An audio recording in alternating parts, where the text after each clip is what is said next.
বাসায় বেশ কিছু ফল ছিল, আর ফলগুলো একটু টক হওয়ার কারণে খাওয়াই হচ্ছিল না। ফলগুলো প্রায় নষ্টই হয়ে যাচ্ছিল। তো আমি যেটা করেছি, এখান থেকে কিছু ফল নিয়ে ফলের ভর্তা তৈরি করেছি।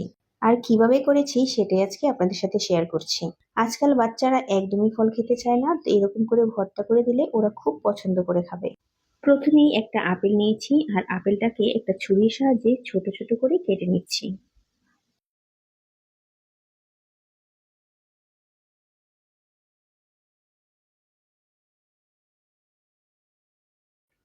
এরপর কিছু আঙুর নিয়েও আমি এগুলোকে মাঝখান থেকে দুভাগ করে কেটে নিচ্ছি।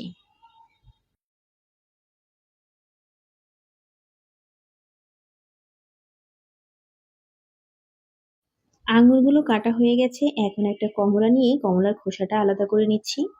এরপর যে সাদা অংশটা সেটাও ভালো মতো ফেলে পরিষ্কার করে আমি কোয়াগুলোকে আলাদা করে নেব। এরপর একটা ছুরির সাহায্যে মাঝ বরাবর কেটে কমলার বীজটা ফেলে দিচ্ছি। কমলাগুলো কাটা হয়ে গেছে, এখন সবগুলো একসাথে নিয়ে নেব। এরপর একটা বাটিতে নিয়ে নিচ্ছি কিছু বিট লবণ, কিছু ভাজা লাল মরিচের গুঁড়া, কিছুটা ধনিয়া পাতা কুচি, আর 2 টেবিল চামচের মতো কাসুন্দি।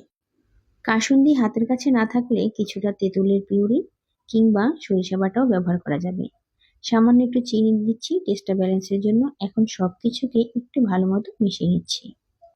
এরপর মিশ্রণটাকে কেটে রাখা ফলের উপরে দিয়ে দিতে হবে, আর ফলগুলোর সাথে এই মশলাটাকে খুব ভালো করে মিশিয়ে নিতে হবে।